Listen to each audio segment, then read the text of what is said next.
M N اے فیض اللہ کو موقع۔ Chairman قائمہ کمیٹی برائے خزانہ اور ممبر کور کمیٹی پاکستان تحریک انصاف کی کاوشیں رنگ لے آئیں۔ وزیر اعظم عمران خان نے فیصل آباد کو بڑا انعام دے دیا۔ طالبات کے لیے بڑی خبر یہ ہے کہ 1 ارب 26 کروڑ سے جی سی یونیورسٹی ویمن کا نیا کیمپس بنے گا۔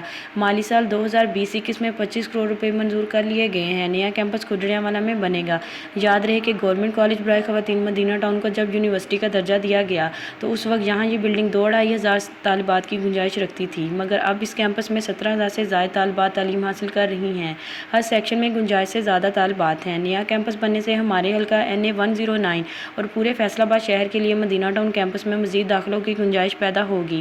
ہر ڈپارٹمنٹ میں سیٹوں میں اضافہ ہوگا۔ طالبات کو اپنی پسند کے شعبہ میں داخلہ لینے کے لیے زیادہ مواقع ملیں گے۔ چیئرمین ایسوسی ایشن آف پرائیویٹ اسکولز پاکستان خالد حیات کو موقع۔ صدر chamber of commerce and industries Faisal آباد راؤ سکندر اعظم، سیکریٹری ڈسٹرکٹ بار ایسوسی ایشن فیصل آباد ملک محمود اوان، صدر انجمن تاجران نصیر یوسف وہرا، چیئرمین ظفر اقبال کو موقع، چیئرمین محمد ریاض کو موقع، وائس چیئرمین سمیع اللہ کاہلو، کوآرڈینیٹر NA 109 عبدالحسیب ٹیپو، محمد اشرف لکی کو موقع اور فیصل آباد اپ ڈیٹ کے بیورو چیف ذیشان شاہد نے وزیر اعظم پاکستان عمران خان اور MNA اور چیئرمین قائمہ کمیٹی برائے خزانہ فیض اللہ کو موقع کا شکریہ ادا کرتے ہوئے کہا کہ قائدین کا یہ فیصلہ تعلیم دوستی کا ثبوت ہے۔ اس فیصلے سے فیصل آباد پر مثبت نتائج مرتب ہوں گے، طالبات کو آگے بڑھنے کے موقع ملیں گے اور گلی گلی علم و حکمت کے چراغ روشن ہوں گے۔